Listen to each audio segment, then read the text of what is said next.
Hola, ¿qué tal? Mi nombre es Francisco Jared y el día de hoy voy a hacer una pequeña reflexión acerca del caso en particular de Carla Pontigo, en donde pues voy a analizar diferentes cuestiones en cuanto a su relevancia desde una perspectiva muy de género y de derechos humanos respecto a la dignidad humana, además de identificar los derechos que le fueron vulnerados y diferentes formas de reparar el daño, de enmendar lo ocasionado y pues diferentes cuestiones para no volver a repetir lo que podría funcionar como el Estado mexicano. Analizando el primer punto sobre la relevancia del caso en una perspectiva de género, derechos humanos y dignidad humana, es, este caso en concreto es uno de los ejemplos más claros de violencia estructural e institucional en contra de las mujeres en México, en donde pues Carla como actora principal fue una joven que murió por circunstancias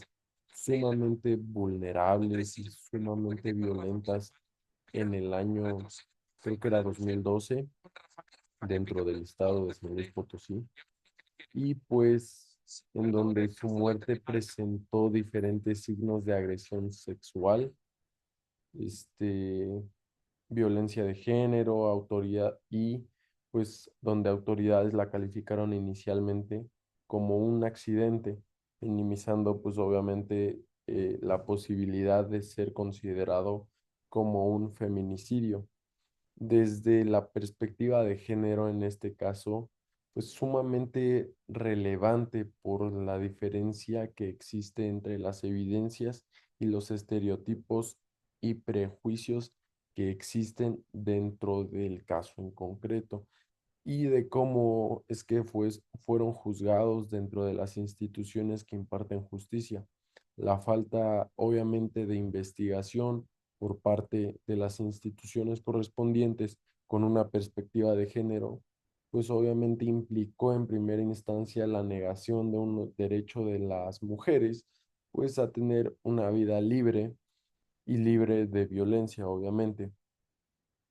analizándola pues desde una perspectiva de derechos humanos, obviamente se vulneró el principio y el derecho fundamental que lo tenemos contemplado en el artículo 1 de nuestra Constitución Política de los Estados Unidos Mexicanos y todos los relevantes a tratados internacionales. En cuanto a la dignidad humana, pues obviamente este caso pues demuestra cómo hay una falta de respeto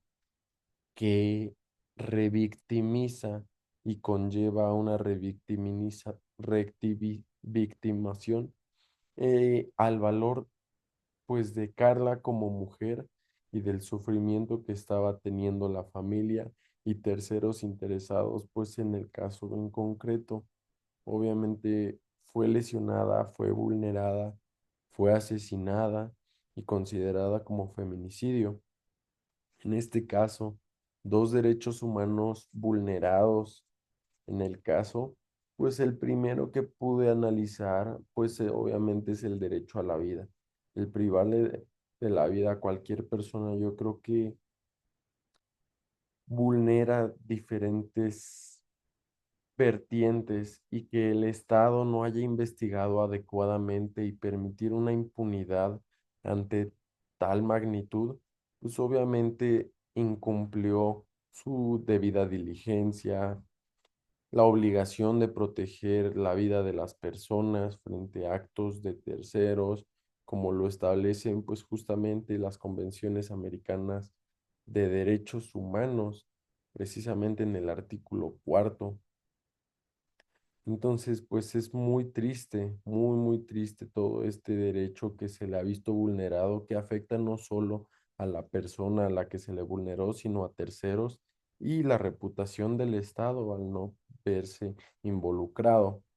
Como segundo derecho vulnerado está el acceso a la justicia, pues va de la mano con lo yo antes mencionado, ya que la investigación que se le hizo estuvo plagada de irregularidades, de omisiones, de actos, de faltas de perspectivas de género, lo cual pues obviamente contraviene lo que viene siendo el artículo 17 igualmente de nuestra Constitución Política de los Estados Unidos Mexicanos y dentro de las convenciones de Belén do Pará, para los cuales obligan a los estados a actuar con diligencia para prevenir, investigar, a lo mejor también sancionar diferentes tipos de violencia en contra de las mujeres. Si nos vamos un poquito más atrás al punto número 3, en donde existen escenarios posibles para la reparación de los derechos vulnerados, obviamente el de la vida, este ya no puede ser reparado, en donde pues hubiera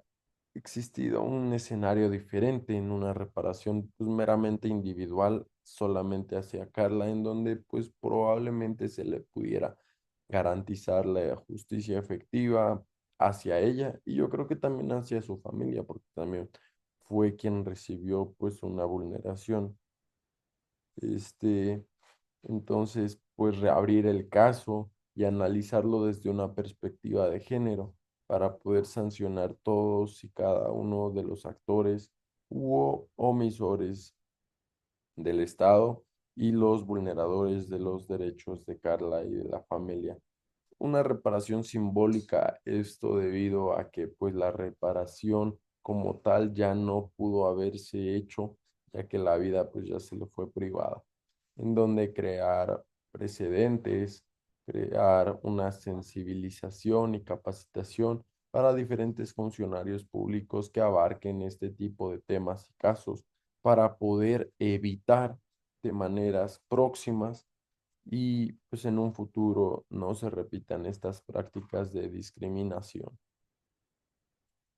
La número 4, medidas de no reparación. Estas sí son muy sencillas y me permitiré leerlas, en donde se tiene que capacitar de manera obligatoria a ministerios públicos, peritos y jueces en perspectivas de género y derechos humanos. La número 2 sería en fortalecer los mecanismos de supervisión, rendición de cuentas dentro de las fiscalías para evitar cualquier tipo de anomalía dentro de estas instituciones. Número 3, garantizar la participación de las víctimas y de sus familiares en el proceso, evitando la revictimización y el ocultamiento de pruebas, así como el ofrecimiento de las mismas.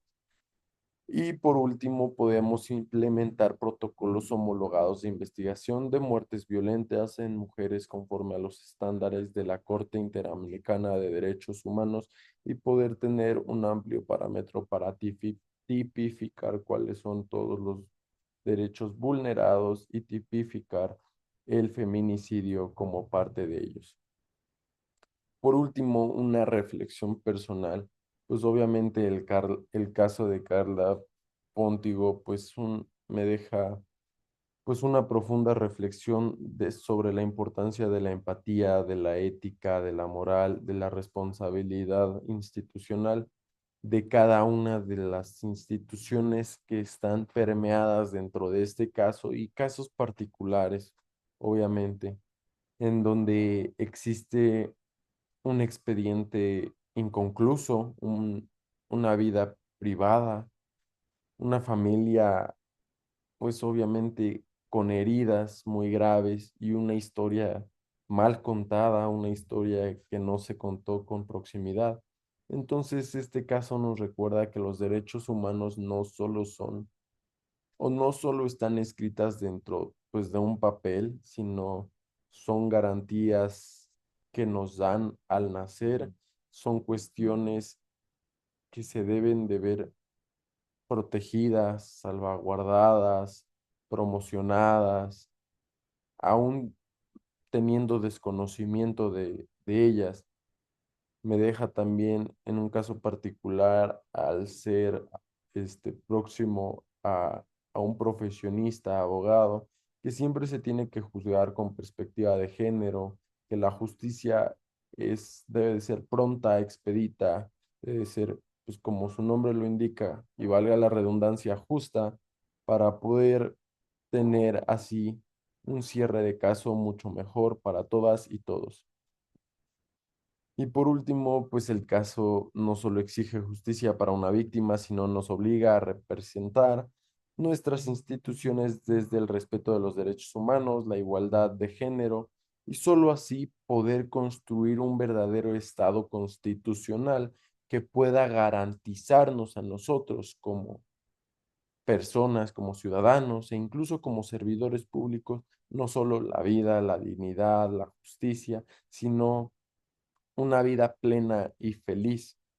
Eso sería todo y les agradezco. Muchas gracias.